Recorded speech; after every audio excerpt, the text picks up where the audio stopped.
பிப்ரவரி 6ஆம் தேதி மும்பையிலிருந்து சுமார் 100 நாட்டிக்கல் மைல் தொலைவில் 3 ஆயில் டேங்கர்ஸ் ப்ராப்பரான டாக்குமெண்ட் இல்லாமல் போய்கிட்டு இருந்ததை பார்த்த இந்தியன் கோஸ்ட் கார்டு அந்த ஆயில் டேங்கர்ஸை சீஸ் பண்ணுறாங்க. சீஸ் பண்ணதுக்கு அப்புறமா இன்னைக்கு வெளியான செய்தி என்ன அப்படின்னு பார்த்தீங்கன்னா, அந்த 3 ஆயில் டேங்கர்ஸுமே ஈரானுக்கு சொந்தமானது. ஈரானுக்கு சொந்தமான கப்பல்களை இந்தியா சீஸ் பண்ணிட்டாங்க அப்படின்னு மிடில் ஈஸ்டில் இருக்கக்கூடிய செய்தி நாளிதழ்கள் எல்லாம் செய்தியை பரப்பிக்கிட்டு இருக்காங்க. ஸோ இன்னைக்கான காணொலியில் நம்ம எதை பற்றி பார்க்க போகிறோம் அப்படின்னா, எதற்காண்டி இந்தியா ஈரானோட ஆயில் டேங்கர்ஸை சீஸ் பண்ணணும் அப்படின்றது தான். நான் உங்கள் ஆகாஷ், தமிழ் பொக்கிஷம் வழங்கும் டிபி டிஃபென்ஸ். முதல் விஷயம், இந்தியன் கோஸ்ட் கார்டோட செய்தி என்ன அப்படின்னா, இந்த 3 ஆயில் டேங்கர்ஸும் சந்தேகப்படும் வகையில் அந்த இடத்துல இருந்திருக்கு மற்றும் இதற்கான ப்ராப்பர் டாக்குமெண்ட்ஸ் எதுவுமே இல்லை. அண்ட் இந்த ஆயில் டேங்கர்ஸ் எல்லாமே அதோட டிரான்ஸ்பாண்டர்ஸ் ஆஃப் பண்ணிவிட்டு அதோட பெயரை அடிக்கடி மாற்றிருக்காங்க. இந்த சந்தேகத்தின் அடிப்படையில் தான் நாங்கள் அந்த ஆயில் டேங்கர்ஸை இன்டர்செப்ட் பண்ணோம். இன்டர்செப்ட் பண்ணதுக்கப்புறம் தான் தெரிஞ்சிச்சு, இதில் இருக்கக்கூடிய ஆயில் எல்லாமே கான்ஃப்ளிக்ட் ஜோன்லேருந்து இல்லீகலாக ஸ்மகிள் பண்ணி கொண்டு வந்த ஆயில். இந்த ஆயிலில் இன்டர்நேஷ்னல் வாட்டர்ஸில் வச்சு ஒரு வெசல்லேருந்து இன்னொரு வெசலுக்கு ட்ரான்ஸ்ஃபர் பண்ணி அந்த வெசலில் இருந்த இந்த ஆயிலுக்கு ஃபேக்காக ஒரு ஐடென்டிட்டி ஒன்று க்ரியேட் பண்ணுவாங்க. ஃபார் எக்ஸாம்பிள், இது லீகலாக ஒரு நாட்டுக்கிட்ட இருந்து ஆயிலை ஏற்றுமதி பண்ண மாதிரி ஒரு ஃபேக்கான டாக்குமெண்ட்டை ரெடி பண்ணி அதை ப்ராப்பராக பிற நாடுகளுக்கு விற்பனை பண்ணுவாங்க. பிற நாடுகள் அப்படின்னு நான் சொல்கிறப்ப அது எந்த நாடாக வேணாலும் இருக்கலாம். இந்தியாவாக இருக்கலாம், சீனாவாக இருக்கலாம், மலேசியாவாக இருக்கலாம், சிங்கப்பூராக இருக்கலாம். இந்த நாடுகளில் இருக்கக்கூடிய ப்ரைவேட் ஆயில் ரீஃபைனரிஸுக்கு இந்த க்ரூட் ஆயிலை கம்மியான விலையில் விற்பாங்க. ஆனால் வாங்குறவங்களுக்கு இந்த க்ரூட் ஆயில் கான்ஃப்ளிக்ட் ஜோன்லேருந்து வந்துச்சா இல்லையா அப்படின்றதெல்லாம் தெரியாது. ஏன்னா அப்போது அந்த தருணத்தில் லூப்போலை பயன்படுத்தி இவங்க இந்த ஆயிலுக்கான ப்ராப்பர் பேப்பர் ஒர்க்கை பண்ணியிருப்பாங்க. ஆனால் இந்த பேப்பர் ஒர்க்கை பண்ணுறதுக்கு முன்னாடியே மதர்ஷிப்பில் இருக்கக்கூடிய ஆயிலை இந்தியன் கோஸ்ட் கார்டு சீஸ் பண்ணியிருக்காங்க. ஸோ இந்த மதர்ஷிப்பை சீஸ் பண்ணுறதன் மூலமாக ஒரு மிகப்பெரிய சிண்டிகேட்டை நாங்கள் தடுத்து நிறுத்தியிருக்கோம் அப்படின்னு இந்தியன் கோஸ்ட் கார்டு சொல்கிறாங்க. இப்போ இதெல்லாம் உங்களுக்கு குழப்பமாக இருக்கலாம். சிம்பிளாக இந்த ஆயில் சிண்டிகேட்னா என்ன, கான்ஃப்ளிக்ட் ஜோன்லேருந்து எப்படி ஆயிலை வெளியே கொண்டு போகிறது, ஈரான் மேலே இவ்வளோ பொருளாதார தடை போட்டிருந்தாலும் அவங்க எப்படி ஆயிலை விற்கிறாங்க அப்படின்னு தெரிஞ்சுக்கணும்னா, ஆக்சுவலாக காம்ப்ளிகேட்டடாக போகாமல் சிம்பிளாக சொல்கிறேன், ஈரான் லீகலாக எந்த நாட்டிற்கும் ஆயிலை ஏற்றுமதி பண்ண முடியாது. எண்ணெய் கப்பல், சரக்கு கப்பல் வழியாக லேண்டில் ஒரு பார்டரை போட்டு அதன் பைப்லைன்ஸின் மூலமாக கண்ட்ரீஸுக்கு ஆயில் எக்ஸ்போர்ட் பண்ணலாம், அதில் பிரச்சனை இல்லை. எப்படி கப்பலில் கொண்டு போக முடியாது அப்படின்னு கேட்டிங்கன்னா, ஈரானில் இருக்கக்கூடிய ஆயில் டிரான்ஸ்போர்ட் கார்கோ வெசல்ஸுக்கு அமெரிக்கா பொருளாதார தடை போட்டிருப்பாங்க. ஸோ இந்த டிரான்ஸ்போர்ட் வெசல்ஸுக்கு தேவையான இன்சூரன்ஸ் அப்படின்றதையோ இல்லை அப்படின்னா அவங்க முக்கியமான பாசஸை கடக்கிறப்ப அந்த பர்மிஷனையோ எந்த ஒரு நாடும் கொடுக்க முடியாது. ஏன்னா உலகத்தில் இன்சூரன்ஸ் கம்பெனிஸை மேஜராக வச்சுருக்கக்கூடிய நாடுகள் யார் அப்படின்னு பார்த்தீங்கன்னா வெஸ்டர்ன் கண்ட்ரிஸ் தான். நீங்கள் ஒரு சரக்கு கப்பலை வாங்கி அதை இன்சூர் பண்ணணும் அப்படின்னா நீங்கள் ஒரு வெஸ்டர்ன் கண்ட்ரி கிட்ட இருக்கக்கூடிய கம்பெனிக்கு தான் போகணும். ஸோ இதன் மூலமாக அந்த ஆயில் டேங்கரை பேசிக்கலி கப்பலில் செயல் பண்ண விடாமல் தடுத்து நிறுத்தி அதன் மூலமாக ஈரான் ஆயிலை எக்ஸ்போர்ட் பண்ண விடாமல் பண்ணுவாங்க. இதுதான் நடக்கும். ஆர் ஈரான் ஒரு கண்ட்ரிக்கு பைப்லைன் மூலமாக ஆயில் எக்ஸ்போர்ட் பண்ணுச்சுன்னா அப்படின்னா, ஃபார் எக்ஸாம்பிள் இந்தியாவுக்கு பைப்லைன் வழியாக ஆயிலை எக்ஸ்போர்ட் பண்ணணும்னு வச்சுக்கலாமா. ஹைப்போதெட்டிக்கலி இந்தியா கிட்ட நான் உங்கள் மேலே பொருளாதார தடை போடுவேன் நீங்கள் ஈரான்கிட்ட இருந்து ஆயிலை வாங்கினீங்கன்னா அப்படின்னு சொல்லி நம்மளோட எக்கனாமியை பாதிப்படைய வைக்கிற மாதிரி ஒரு டீல் ஒன்று பண்ணுவாங்க. அப்படி பண்ணுறது மட்டும் இல்லாமல், நீங்கள் ஈரான்கிட்ட இருந்து ஆயில் வாங்காதீங்க, அந்த ஆயிலை நாங்கள் வேறு மார்க்கெட்லேருந்து உங்களுக்கு தரோம் அப்படின்னு சொல்லி காயப்பட்ட புண்ணில் பேண்டேஜையும் போடுவாங்க. ஸோ ஒரு பக்கம் நீ ஆயிலை வாங்கின அப்படின்னா உன் மேலே சாங்ஷன்ஸ் போடுவேன், இன்னொரு பக்கம் நீ ஆயிலை வாங்காத அந்த ஆயிலை நான் வேறு ஒரு இடத்துலேருந்து உனக்கு சோர்ஸ் பண்ணி தரேன் அப்படின்றது தான். இந்த டீலை முக்கால்வாசி எல்லா நாடுகளும் ஏற்றுக்கொள்ளுவாங்க. ஏன்னா அந்த நாட்டை பொறுத்த வரைக்கும் சீப்பாக ஆயிலும் கிடைக்குது, தேவையில்லாமல் அமெரிக்காவை பகைச்சிக்கிட்டு எக்கனாமி அடி வாங்கணுன்ற அவசியமும் இல்லை. இதன் மூலமாக தான் ஈரான் மாதிரி ஒரு நாட்டோட பொருளாதாரத்தை அமெரிக்கா மாதிரி ஒரு நாடு கட்டுக்குள்ளே வச்சுருக்கு. இது ஒன் ஆஃப் தி எக்ஸாம்பிள் தான். இதை நான் சொல்லணும் அப்படின்னா ரொம்ப பெருசாக சொல்லிக்கிட்டே போகலாம். பட் இந்த வீடியோவோட லென்த்தை கருதி சிம்பிளாக ஒரே ஒரு எக்ஸாம்பிளை வச்சு சொல்கிறேன். இப்போது ஈரான் இந்த விஷயத்தை பைபாஸ் பண்ணணும்னா எப்படி பண்ண முடியும்னு கேட்டிங்கன்னா, அதுவும் சிம்பிளான ஒரு மெத்தட் மூலமாக ஃபாலோ பண்ணுவாங்க. இது கேட்குறதுக்கு சிம்பிளாக இருக்கும், ஆனால் இது ரொம்ப காம்ப்ளிகேட்டடான ஒரு விஷயம். ஈரான்லேருந்து ஒரு சரக்கு கப்பல் ப்ராப்பராக இன்சூரன்ஸ் இல்லாமல், ஈவன் ப்ராப்பராக பேர் கூட இருக்காது, அதோட ஒரிஜினல் ரெஜிஸ்ட்ரேஷன் பார்த்தீங்க அப்படின்னா ஈரான்லேயோ இல்லை பனாமாலேயோ இல்லை வேறு எங்கேயோ ரெஜிஸ்டர் ஆகிருக்கும். ஆனால் கப்பல் கடலில் செயில் பண்ணிக்கிட்டு இருக்கிறப்ப போலியாக அதுக்கு ஒரு பெயரை கொடுப்பாங்க. கொடுத்து அதோட டிரான்ஸ்பாண்டரையும் ஆஃப் பண்ணி விட்டுருவாங்க. டிரான்ஸ்பாண்டர் அப்படின்னு சொன்னீங்கன்னா இன்டர்நேஷ்னல் லெவலில் எல்லா கார்கோ வெசலையும் ட்ராக் பண்ணுறதுக்கு ஒரு ட்ராக்கிங் சிஸ்டம் ஒன்று இருக்கும்.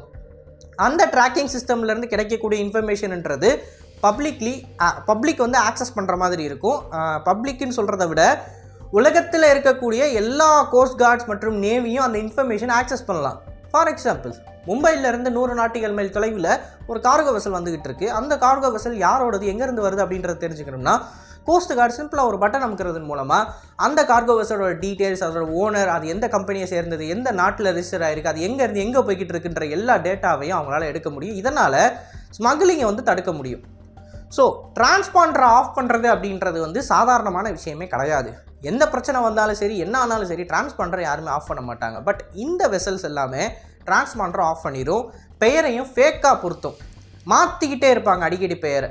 அதனால தான் இந்த 3 வெசல்ஸோட பெயர் வந்து நீங்கள் வெப்சைட்டில் பார்த்தீங்க அப்படின்னா ஒவ்வொரு வெப்சைட்லேயும் வேறு வேறு பேர் இருக்கும். ஏன்னா அத்தனை பேர் வந்து இவங்க மாற்றிருக்காங்க. ஸோ இந்த வீடியோவுக்கு கீழே நான் ஒரு 3 பெயர் போடுறேன். இதுவுமே அந்த கப்பலோட பெயர் கிடையாது. At the time of capture அந்த கப்பலோட பெயர் வந்து இதுவாக தான் இருந்தது அப்படின்னு சொல்லி தான் நான் கீழே பெயர் போடுறேன். ஸோ பெயரை மாற்றுறது மூலமாகவும் டிரான்ஸ்பாண்டர் ஆஃப் பண்ணுறது மூலமாகவும் இவங்க வெளிநாடுகளோட கடற்படைகள் ஆர் வெளிநாடோட கோஸ்ட் கார்டு மாதிரியான சிஸ்டம்ஸ்லாம் ட்ராக் பண்ண முடியாத மாதிரி கடலில் செயில் பண்ணுவாங்க. அப்படி இவங்க டிரான்ஸ்பாண்டர் ஆஃப் பண்ணிட்டு போகிறாங்க பார்த்தீங்களா, அதனால தான் இவங்க பேர் ஷேடோ ஃப்ளீட் அப்படின்னே வந்துச்சு. ஸோ இன்சூரன்ஸ் இல்லை, டிரான்ஸ்பாண்டரும் ஆன்ல இல்லை. இவங்க மறைமுகமாக இன்டர்நேஷ்னல் வாட்டர்ஸில் எந்த நாட்டோட சட்டத்திட்டத்துக்கும் வராமல் ஈஸியாக ஸ்லிப் ஆகி போய் ஏதாவது ஒரு நாடு, அது சிங்கப்பூராக இருக்கலாம், மலேசியாவாக இருக்கலாம், ஈவன் இந்தியாவாக கூட இருக்கலாம், அந்த கண்ட்ரிக்கிட்ட போய் அந்த கண்ட்ரியிலேருந்து இன்னொரு போட்டுக்கு, ஃபார் எக்ஸாம்பிள் அந்த கண்ட்ரிக்கு பக்கத்தில் ஒரு இன்டர்நேஷ்னல் வாட்டர்ஸில் டாக் பண்ணி அந்த போட்டிலேருந்து இன்னொரு போட்டுக்கு க்ரூட் ஆயிலை எக்ஸ்சேஞ்ச் பண்ணுவாங்க. இந்த எக்ஸ்சேஞ்ச் வந்து மதர்ஷிப்லேருந்து நடக்கும். அப்படி எக்ஸ்சேஞ்ச் பண்ணுற தருணத்தில் அந்த சின்ன கப்பல் என்ன பண்ணுவாங்க அப்படின்னா, இந்த க்ரூட் ஆயில் ஆரிஜினேட் ஆனது இந்தியாவிலேருந்து தான் அப்படின்னு கொண்டு வந்துடுவாங்க. க்ரூட் ஆயில் அப்படின்னு சொல்கிறப்ப அப்படியே நிலத்துலேருந்து எடுத்த க்ரூட் ஆயில் அது இருக்கணும்னு கூட அவசியம் இல்லை. சில சமயங்களில் அது டீசலாகவும் இருக்கலாம், பெட்ரோலாகவும் இருக்கலாம், கெரோசினாகவும் இருக்கலாம், ஆல்ரெடி ப்ராசஸ் பண்ணப்பட்ட ஃபியூலாக கூட அது இருக்கலாம். ஸோ அது எதுவாக இருந்தாலும் அதை ஒரு கப்பல்லேருந்து இன்னொரு கப்பலுக்கு ட்ரான்ஸ்ஃபர் பண்ண கப்பல் வந்து எந்த கண்ட்ரிக்கு பக்கத்தில் இருக்கோ அந்த கண்ட்ரியில் தான் இந்த ஃபியூயல் ஆரிஜினேட் ஆச்சு அப்படின்னு சொல்லி ஃபேக்காக ஃபோர்ஜரி பண்ணி டாக்குமெண்ட் அடித்து அந்த டாக்குமெண்ட்டை வச்சு சில நாடுகள், Asian countries or even European கண்ட்ரீஸில் இருக்கக்கூடிய சில எண்ணெய் சுத்திகரிப்பு நிலையங்களுக்கு கூட இந்த ஆயிலை விற்றுருவாங்க. நீங்கள் யோசிச்சு பாருங்கள், ஒரு தனியார் நிறுவனத்துக்கு கம்மியான விலையில் ஆயில் கிடைக்குதா அப்படின்றத மட்டும் தான் அவங்க பார்ப்பாங்க. அவங்க இது நியாயமான வழியில் கிடச்சிச்சாலாம் யாரும் பார்க்க மாட்டாங்க. ஸோ யூரோப்பில் இருக்கக்கூடிய சில மார்க்கெட்ஸாக இருக்கட்டும், ஏஷியாவில் இருக்கக்கூடிய சில மார்க்கெட்ஸாக இருக்கட்டும், எல்லாத்துக்குமே ஈரானோட கான்ஃப்ளிக்ட் ஜோனில் இருக்கக்கூடிய க்ரூட் ஆயில் அப்படின்றது போய் சேரதான் செய்யுது. அண்ட் அப்படி இந்த ஷேடோ ஃப்ளீட்டின் மூலமாக ஈரான் அவங்களோட க்ரூட் ஆயிலை விற்கிறாங்க பார்த்தீங்களா. ஈவன் தோ இது கம்மியான விலைக்கு விற்றாலும் இதனால் கிடைக்கக்கூடிய காசு, கொஞ்சம் நஞ்ச காசு இருக்குல்ல, அதை வச்சு அவங்க நாட்டோட பொருளாதாரத்தை காப்பாற்றிக்கிட்டு இருக்காங்க. இதுதான் ஆக்சுவலாக நடக்கிறது. ஈவன் ரஷ்யா யுக்ரைன் போருக்கு அப்புறமா ரஷ்யன் ஆயிலுக்கும் சாங்ஷன்ஸ் இருக்குது அப்படின்றது எல்லாருக்கும் தெரியும். ரஷ்யாவுமே இதே மாதிரி ஒரு மிகப்பெரிய ஷேடோ ஃப்ளீட் வச்சுருக்காங்க. மோர் தென் 950 க்ரூட் ஆயில் வெசல்ஸ் வந்து இந்த ஷேடோ ஃப்ளீட்டில் இருக்குது. இந்த ஷேடோ ஃப்ளீட்டை சேர்ந்த வெசல்ஸை பிளாக் சீயில் வச்சு யுக்ரைன் ட்ரோன் தாக்குதல் மூலமாக சில இதை மூழ்க கூட அடிச்சிருப்பாங்க. ஸோ அந்தளவுக்கு மிகப்பெரிய ஷேடோ ஃப்ளீட்லாம் வச்சு ரஷ்யன் எக்கனாமியே காப்பாற்றிக்கிட்டு இருக்கிறப்ப ஈரான் ஒரு கையளவு இருக்கக்கூடிய ஷேடோ வெசல்ஸை வச்சு அவங்களுக்கு தேவையான காசை சம்பாரிச்சுக்குவாங்கன்றதெல்லாம் ஆச்சரியப்படுறதுக்கு ஒன்றும் இல்லை. ஸோ இப்படி தான் ஆப்ரேட் ஆகும் ஈரானோட ஆயில் டேங்கர்ஸ் ஷேடோ ஃப்ளீட். இப்போது இந்த ஷேடோ ஃப்ளீட்டை சேர்ந்த 3 க்ரூட் ஆயில் கண்டெய்னர்ஸை தான், கார்கோ வெசல்ஸை தான் இந்தியா அரெஸ்ட் பண்ணியிருக்கு, சீஸ் பண்ணியிருக்கு அப்படின்னு சொல்லி செய்திகள் மிடில் ஈஸ்டில் இருக்கக்கூடிய மீடியா அவுட்லெட்ஸ்லேருந்து வருது.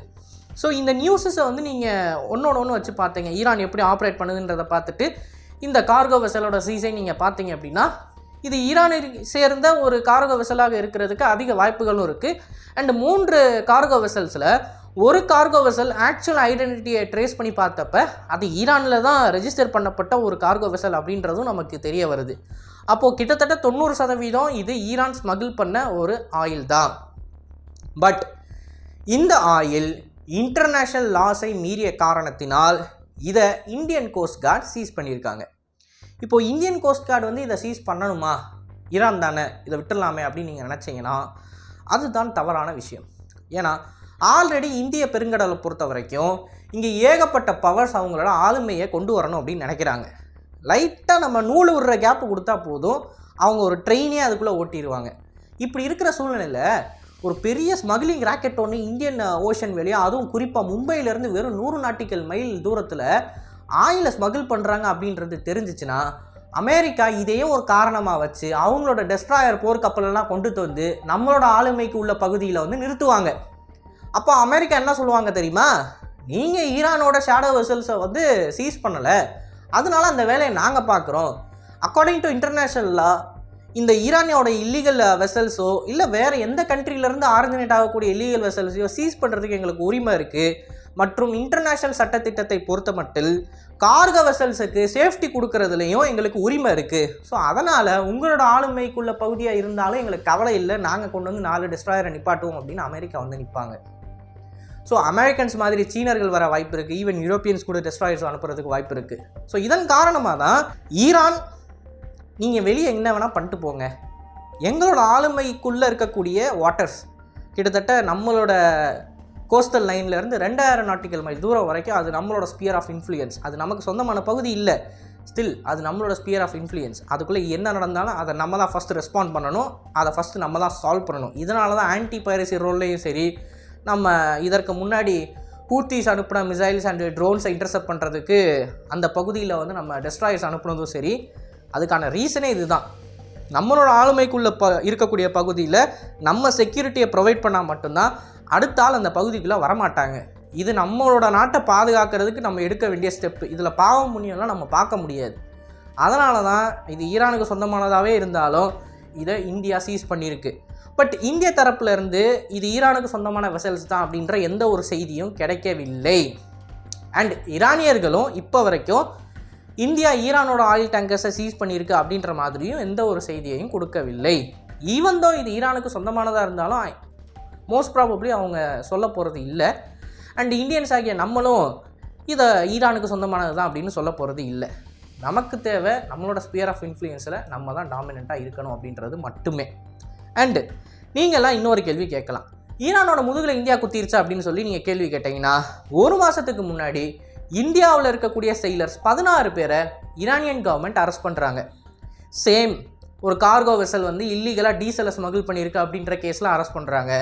அரெஸ்ட் பண்ணவங்களுக்கு பல நாட்களாக ஜெயிலில் தண்ணி மற்றும் உணவு கூட கொடுக்காமல் வச்சுருந்தாங்க அப்படின்றது இந்தியாவில் இருக்கிற எல்லா நியூஸ் அவுட்லெட்லையும் போட்டு பரப்பிக்கிட்டு இருந்தாங்க.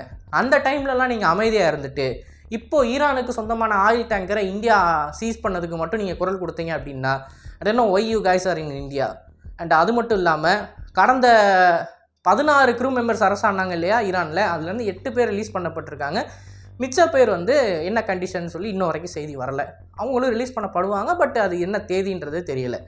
அண்டு இப்போ சீஸ் பண்ணியிருக்கிற இந்த ஆயில் டேங்கர்ஸ் எல்லாமே மும்பை போர்ட்டில் தான் இருக்குது. இந்த ஆயில் டேங்கர்ஸ் எங்கேருந்து வந்திருக்கு மற்றும் இந்த ஆயிலை சீஸ் பண்ணி இந்த க்ரூ மெம்பர்ஸை இன்வெஸ்டிகேட் பண்ணி இதை ப்ராப்பராக வந்து இந்தியன் கோஸ்ட் கார்டு வந்து டிஸ்போஸ் பண்ணுவாங்க கேஸை. சப்போஸ் இது ஈரானியன்ஸாக இருந்தாலும் சத்தமே இல்லாமல் அவங்க நாட்டுக்கு அனுப்பிட்டு நம்மளோட செயிலர்ஸை நம்ம கொண்டு வந்துடலாம், இதை ஒரு பார்கெனிங் சிப்பாக பயன்படுத்தி.